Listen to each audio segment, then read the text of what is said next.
ಪ್ರಿಯ ಸ್ನೇಹಿತರೆ, ಶಿವಗುರು ಟಿವಿಗೆ ನಿಮ್ಮೆಲ್ಲರಿಗೂ ಹಾರ್ದಿಕ ಸ್ವಾಗತ. ಇನ್ನೂ ನಮ್ಮ ಚಾನೆಲ್ಗೆ ಸಬ್ಸ್ಕ್ರೈಬ್ ಮಾಡದಿದ್ದರೆ ದಯವಿಟ್ಟು ಸಬ್ಸ್ಕ್ರೈಬ್ ಮಾಡಿ ಮತ್ತು ಬೆಂಬಲ ನೀಡಿ. ವೈಕುಂಠ ಏಕಾದಶಿ ವ್ರತ ಮಹಿಮೆ ಏನು? ಏಕಾದಶಿ ಎಂದೇ ವೈಕುಂಠ ದ್ವಾರ ತೆರೆಯುವುದೇಕೆ?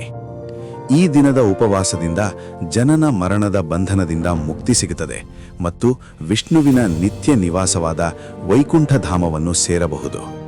ದೇಹ ಮತ್ತು ಮನಸ್ಸನ್ನು ಶುದ್ಧೀಕರಿಸಿ ಆತ್ಮಾವಲೋಕನ ಮತ್ತು ಆಧ್ಯಾತ್ಮಿಕ ಬೆಳವಣಿಗೆಗೆ ಇದು ಸೂಕ್ತ ದಿನವಾಗಿದೆ.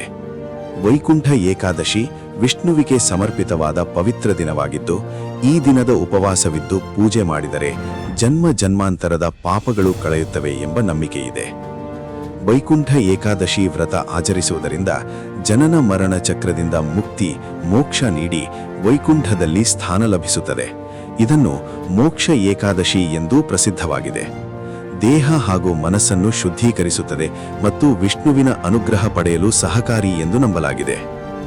ದೇಶದಾದ್ಯಂತ ಹಿಂದೂಗಳು ಈ ಪವಿತ್ರ ದಿನವನ್ನು ಅತ್ಯಂತ ಅದ್ಧೂರಿಯಾಗಿ ಆಚರಿಸುತ್ತಾರೆ.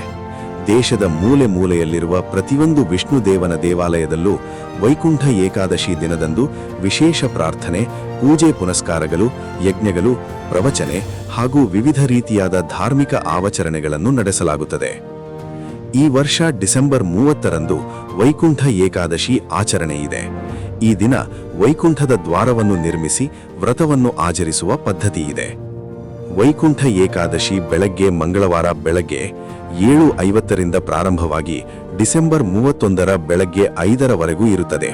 ಈ ಅವಧಿಯಲ್ಲಿ ವ್ರತವನ್ನು ಆಚರಿಸುವುದು ಉತ್ತಮ.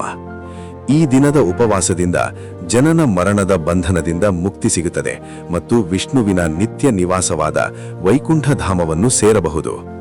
ದೇಹ ಮತ್ತು ಮನಸ್ಸನ್ನು ಶುದ್ಧೀಕರಿಸಿ ಆತ್ಮಾವಲೋಕನ ಮತ್ತು ಆಧ್ಯಾತ್ಮಿಕ ಬೆಳವಣಿಗೆಗೆ ಇದು ಸೂಕ್ತ ದಿನವಾಗಿದೆ. ಈ ದಿನ ವಿಷ್ಣುವಿನ ವೈಕುಂಠ ಧಾಮದ ಬಾಗಿಲುಗಳು ಭಕ್ತರಿಗೆ ತೆರೆದಿರುತ್ತವೆ ಎಂದು ನಂಬಿಕೆ. ಆದ್ದರಿಂದಲೇ ಇದನ್ನು ವೈಕುಂಠ ಏಕಾದಶಿ ಎನ್ನುತ್ತಾರೆ.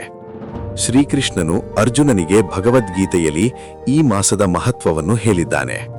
ಪದ್ಮಪುರಾಣದ ಪ್ರಕಾರ ಈ ದಿನ ಮುರಾ ಎಂಬ ರಾಕ್ಷಸನ ಸಂಹಾರದಿಂದ ಏಕಾದಶಿ ದೇವಿ ಉದ್ಭವಿಸಿದಳು. ಅವಳನ್ನು ಪೂಜಿಸಿದವರಿಗೆ ಮೋಕ್ಷ ಕರುಣಿಸಬೇಕೆಂದು ವಿಷ್ಣುವಿಗೆ ವರಬೇಡಿದಳು. ವಿಷ್ಣುವಿನ ನಾಮಸ್ಮರಣೆ ಮತ್ತು ಪ್ರಾರ್ಥನೆಗಳಿಂದ ದೈವಿಕ ಸಂಪರ್ಕ ಹೆಚ್ಚಾಗುತ್ತದೆ ಎಂಬ ಪ್ರತೀತಿ ಇದೆ.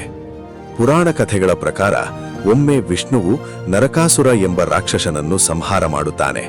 ಬಳಿಕ ನಾನು ಯಾವ ದಿನದಂದು ವೈಕುಂಠದ ಬಾಗಿಲನ್ನು ತೆರೆಯುತ್ತೇನೆಯೋ ಆ ದಿನ ಭೂಮಂಡಲದಲ್ಲಿ ಉಪವಾಸ ಮಾಡುವ ಮನುಷ್ಯ ವೈಕುಂಠಕ್ಕೆ ಬರಲು ಅರ್ಹನಾಗುತ್ತಾನೆ ಎಂಬ ಸಂದೇಶ ನೀಡಿದರು ಎಂಬ ನಂಬಿಕೆಯಿದೆ. ಇದು ಮೋಕ್ಷದ ಸಂಕೇತ.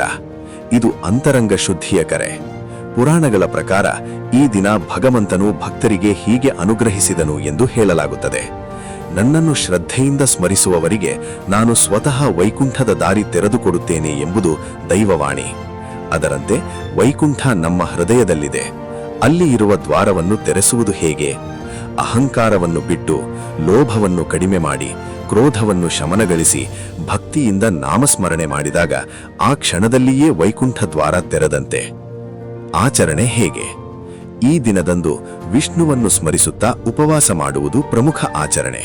ಶ್ರೀ ಮಹಾವಿಷ್ಣುವಿನ ಆರಾಧನೆ, ಮಂತ್ರಪಠಣ, ದಾನ ಧರ್ಮದಂತಹ ಪುಣ್ಯ ಕಾರ್ಯಗಳಲ್ಲಿ ತೊಡಗುವುದು, ಭಕ್ತಿಯಿಂದ ವಿಷ್ಣುವಿನ ನಾಮಗಳನ್ನು ಜಪಿಸುವುದು. ಪ್ರಿಯ ಸ್ನೇಹಿತರೆ, ಎಲ್ಲರಿಗೂ ಶುಭವಾಗಲಿ. ದಯವಿಟ್ಟು ನಮ್ಮ ಚಾನೆಲ್ ಅನ್ನು ಸಬ್ಸ್ಕ್ರೈಬ್ ಮಾಡಿ ನಮಗೆ ಬೆಂಬಲವನ್ನು ನೀಡಿ. ನಮಸ್ಕಾರ.